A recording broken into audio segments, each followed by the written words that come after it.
Om Namo Venkateshaya. Welcome back to the series on Shri Vishnusahasranama.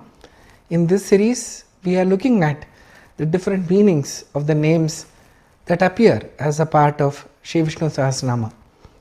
In each of these names, we have seen the glories of Shri Vishnu, his greatness, how understanding him is very important to us developing a strong sense of devotion towards him.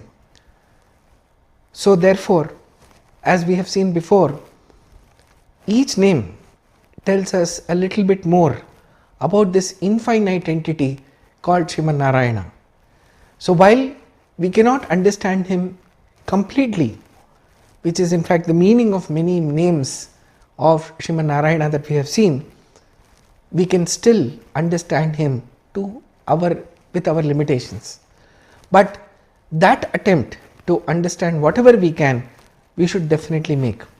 This program is basically focused on sharing those meanings of these names which appear as part of Shri Vishnusahasranama, the meanings which have been derived from over 60 granthas that have been referred to extract these meanings and have been published through various sources.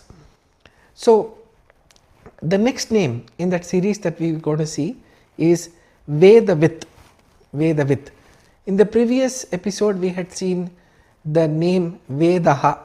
Now we will look at Vedavit. So Vedavit is someone, Vedavit means someone who knows. What Vit means? Someone who knows. Vidwan, as we know. The genesis of the word Vidwan is from Vit. So Vedavit is someone who knows the Vedas. Now what is so unique about knowing the Vedas is not just recitation of the Vedas for a few suktas, but knowing the infinite Vedas. The Vedas are infinite in number. They are not just 3 that we know. There are several Vedas that are not available to us. Sriman Narayana has got these infinite Vedas where he has got it in his head. He has committed it to his memory. So therefore, his capability to not just store the Vedas but also to be able to analyze it, classify it on different bases like he did in the Vedavyasa Avatara is something that is of infinite proportions. So knowing something, this is not just about storage of that, it is knowing the Vedas. So knowing infinite Vedas is possible only by an infinite entity. So therefore this name is very unique. So he is known as Vedavit because he understands the Vedas completely. So Vedam Vetti iti Vedavit. Someone who knows Veda is called Vedavit. The Gita Shloka itself mentions this name of Vedavit. It says that there is a form that is described as a structure which talks about the hierarchy of gods as well as the importance of Vedas. So it says that if we imagine that there is a tree, so at the bottom of the tree is none other than Sriman Narayana, Chit, and which is Chit Prakriti, which is goddess Lakshmi, Jada Prakriti, and the Prakriti itself. All this form the bottom of the tree. The tree has certain branches, and those branches are the different Devatas, Brahma, Shiva, etc. And the Vedas are the leaves of the tree. So the one who understands this structure like this is known as Vedavit. And since he is the only one who understands all these aspects with clarity, he is known as Vedavit. So this is a shloka from the Vedas itself. And Shri Krishna himself says that I am the main cause of the Vedas. That means I am the one who propagates the Vedas. So therefore he is occupying that unique position. Vedaischa sarvai ahameva vedyaha. I am the one who can be understood through the Vedas, and I am the only one who understands the Vedas. So this is what is the meaning of Vedavid. The next thing is, when we think about what do the Vedas talk about, what is the central topic of the Vedas, because any great text is bound to have certain something or somebody or in whatever form as a central theme. So do the Vedas have a central theme, or are they just describing about so many different things? What are the main topic that is discussed across all the Vedas? Because even the Vedas that are available are of very large and an abundant quantity. So what are they talking about? And is there something that it acts as pratipadana? That means is there something that it supports or drives us towards? Is there a goal? Is there a plan? Is there a purpose for the Vedas? When one analyzes in all this matter, Srimad Narayana says, only I understand this entire thing. Because we ask 3 questions about Vedas. In all the thing, the answer is the same, Lord Vishnu. So what is the central topic? Lord Vishnu. What does it propagate? Lord Vishnu. What does it talk about as a central theme? It's Lord Vishnu. And this Shri Krishna himself says. So therefore, this is something that only he understands, because he is the central topic. It appears that the Vedas talk about different aspects. Yes, no doubt it covers, it's encyclopedic in its coverage, but the central theme is Srimad Narayana. The next aspect is that when we look at the Vedas, there are so many other names which are mentioned, which is Indra, Maitra, Varuna, Agni, and so on. It also mentions the different names like of Srimad Narayana, like Sankarshana, Vasudeva, etc. All these things are driven towards the same goal. So when we say it is Mitra, it is none other than Indra. Who is Indra? It is not the king of the Devatas. It is Srimad Narayana with the name Indra. Similarly, when we talk about Varuna, we will see this name Varuna as a part of Vishnusahasranama itself. Agni is also Vishnu. All these are names of Vishnu which have been taken by others, other gods. So therefore, when even with these names, it is Srimad Narayana who is being propagated. We look at Hiranyagarbha Sukta, it is talking about Srimad Narayana. It is Rudra Sukta, it is talking about Srimad Narayana. We talk about Medha Sukta, that is also talking about the greatness of Narayana. We talk about Sri Sukta, it is talking about Narayana. Of course, Purusha Sukta very clearly connotes only Narayana. We talk about Pavamana Sukta, who all these Suktas, all these parts of the Vedas, they are all propagating Srimad Narayana himself. And as a secondary purpose, they are describing the other Devatas. That is something that we have to know about the Vedas. So when we get a question in our mind, can we do Abhisheka to Srimad Narayana with Rudra Sukta? Yes, because it is primarily propagating Srimad Narayana and so on. So therefore, we have to remember that the central theme of the Vedas is Srimad Narayana, and that is what he is telling here as well. These are names of other gods. There are names of Srimad Narayana again mentioned, like Sankarshana, like Vasudeva. All of them are different forms of Srimad Narayana again.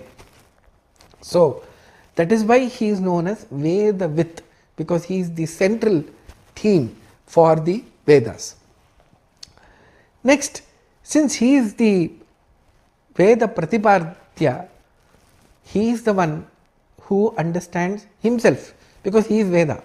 So Veda and he are, we have seen in the previous episode, can be used interchangeably. Pratipadya, Pratipadaka are same. So therefore, he is the one who understands himself. Why does he understand Vedas completely? Because he is Vedas. Therefore, he understands it completely, and only he understands it completely. That is why he is known as Vedavid. And in the different forms that we see different avatars of Sri Vishnu, he is propagating the Vedas. He teaches Vedas to the others. He teaches it to Chaturmukha Brahma, he teaches to the other gods as well.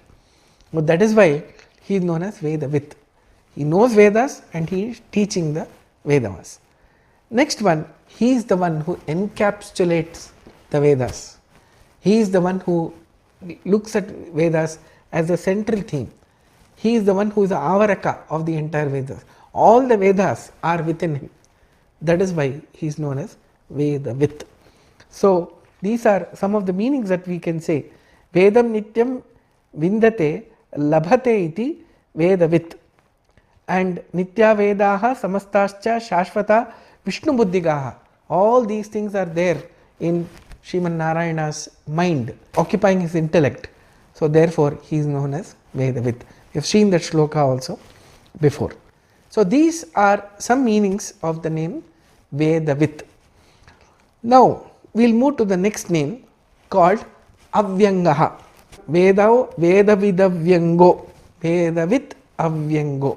So that is the split of the word. So what is the meaning of Avyanga? So the first meaning is his different body parts, the angas, including his nail, his hair, are etc. are his Swarupa. That's a part of his personality. That's a part of his basic nature. So it is inherent.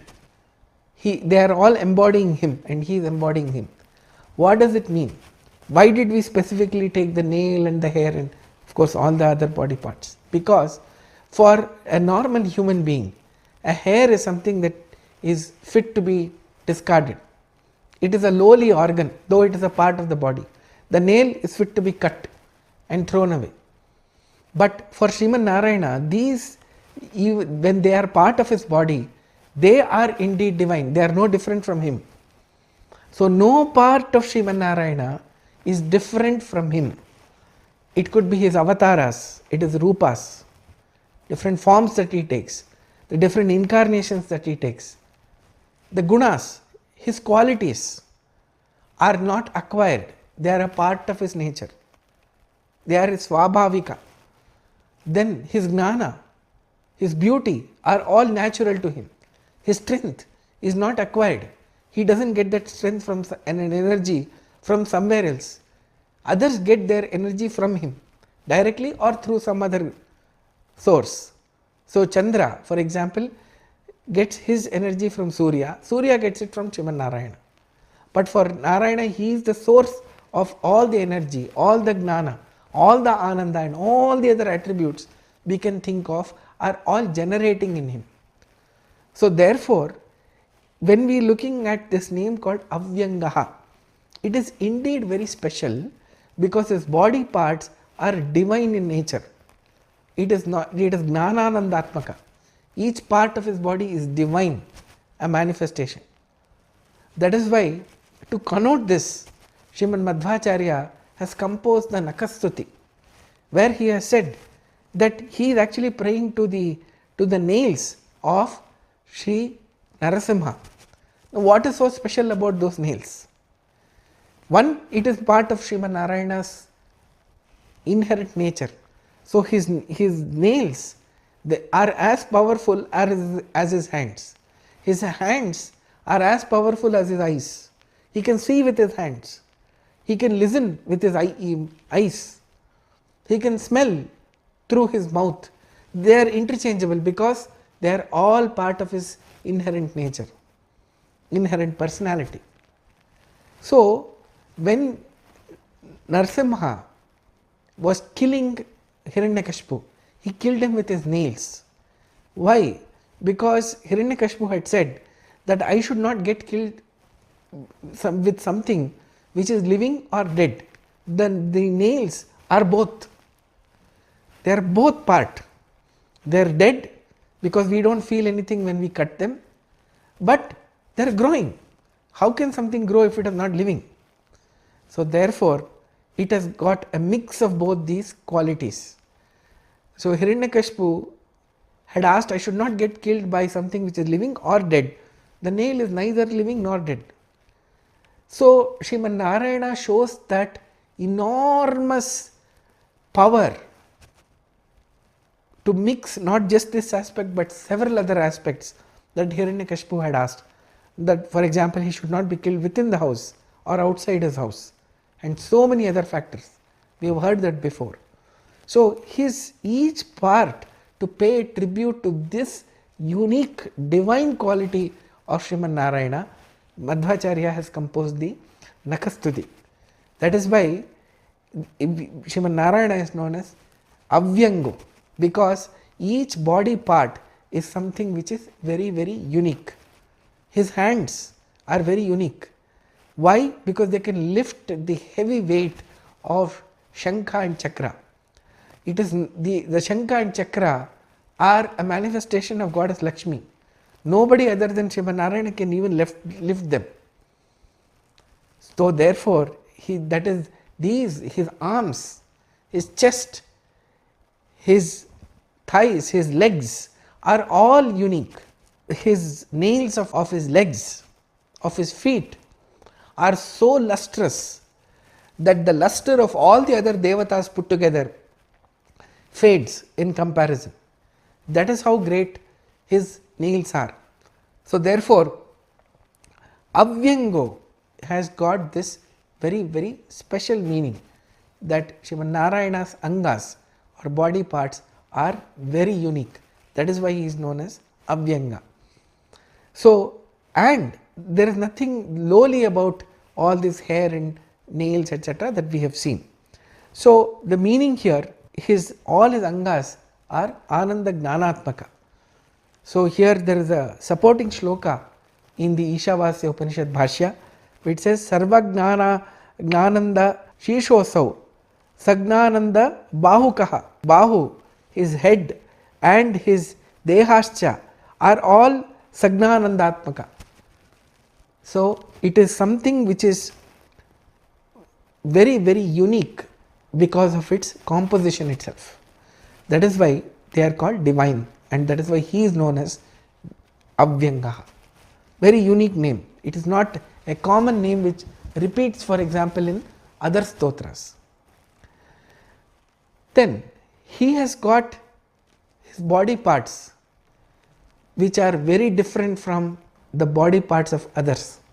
So whatever are the expectations about how a body part will be, that body part behaves very differently from that, because his body parts are divine.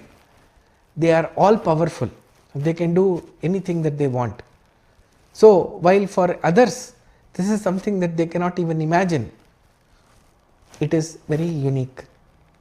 For example, when the Yashoda Devi was carrying Shri Krishna in her lap and he opened his mouth, he saw Brahmanda inside that. He saw the whole universe in his mouth. Isn't that unique? When Shri Krishna was born, he was born with the Shankha Chakra in his hand. He had 4 hands, Chaturbhuja. So all these aspects are just some of the examples of how unique his body parts are. Shri Narasimha we have seen, Nara Simha. There can never be a lion-headed human being or a lion whose body is like that of a human being. It is not possible. But he took that form. So his form is indeed very, very divine. And each body part behaves very differently from those of an ordinary mortal. That is why he is known as Avyangaha. Next one, he is the one who is Avyaktaha. That means he is not visible to the naked eye. He doesn't reveal himself to the common man. Only the Gnani can understand him and see him through that vision. So this is very, very clear even in the Bhagavad Gita. Arjuna is able to have the divine Vishwarupa Darshana of Krishna only with the divine vision. And amongst the other bhaktas, it is only those devotees who are truly committed to seeing him and see him alone, they will be able to get some kind of vision of him. That is why he is known as Avyangaha. So Here the different meanings are navidyate vyangaha vyaktihi yasya avyangaha. That is why he is known as avyakta and avyangaha. Next is tadavyaktam hi is one of the Brahma Sutras. So he is always avyakta. The Brahma Sutras also support this aspect of Sriman Narayana when they describe him like this. So wherever he will reveal only to those people that he feels he should reveal himself to. That is why he is known as avyaktaha, and that is why he is known as avyangaha. Next one, he is the protector for everybody and is omnipresent. He is present all over the universe. His angas, that means his expanse, is there everywhere. That is why he is known as avyangaha. Next, he is in Surya and that form of that Vibhuti Rupa. He gives that special abilities to Surya by being within him. The luster, the brightness, the heat and the ability to cure, the ability to give gnana, the ability to give food to everybody in this universe is provided to Surya, and it is Sriman Narayana with the Vibhuti Rupa who is there within Surya who gives him these unique abilities. That is why he is known as Avyangaha. Next, if you look at the name Avyangaha, there is a part Avi. So what is Avi? It is nothing but Pashurupa. That means the form, the animal form is known as whenever we see any animal, the form of God is present everywhere. In every animal he is present. That Rupa, that form is called Avi. So he is the one who is present in the animal form. Now specifically Avi is connoting sheep. So whenever we look at sheep, it is Sriman Narayana's presence which is there inside that sheep. And what does he give to the world? He gives that wool.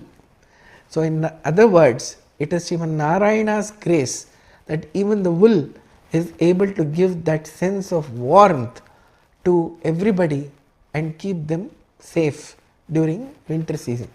So whenever we are shivering with cold, we should think about Sriman Narayana and thank him for having protected us with that warmth.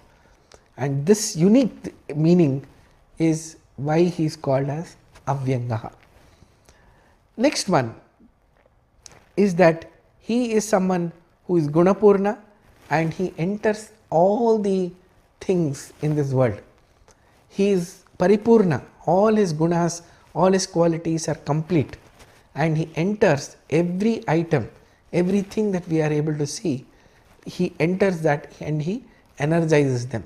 That is why he is known as Avyangaha. And the last meaning in this section that we will see is that of Avyangaha, because he enters the body of Shesha. Shesha is his bed. He is always sleeping on the Shesha. Now it is not an ordinary thing to be serving Sriman Narayana in this form. So to be able to give that strength to carry Sriman Narayana and Goddess Lakshmi at all time, Sriman Narayana gives him that strength. How? By being present within him. So Shesha, we all think that Shesha is carrying Sriman Narayana. No doubt, as a service he is doing it. But the person who is giving him the strength to be able to do this is Sriman Narayana. And it is not only carrying Sriman Narayana and Goddess Lakshmi in the Vaikuntha Loka, it is also Shesha is carrying the entire universe on his head. So you can imagine where he gets this unique strength. He is getting it from Sriman Narayana. That is why this form which is present within Shesha to give him that unique strength is why he is called as Avyangaha. So whenever we think about this name Avyangaha, we should immediately close our eyes and think about the great Venkatachala Parvata, the beautiful divine hill on top of which Sriman Narayana stays as Sri Srinivasa or Sri Venkateshwara on top of the hill in Tirupati. So that whole hill that we see is the manifestation of Shesha. He has taken the divine form so that Shri Venkateshwara can stay on top of him. So, why this hill is indeed divine is this reason. On top is Lord Venkateshwara and the whole hill is a manifestation of Shesha. That is why he is known as Avyangaha. So, we have seen some of the meanings of the name Avyangaha. In the next section, we will see the meanings of Vedangaha, which is the next name in the series. Om Namo Venkateshaya.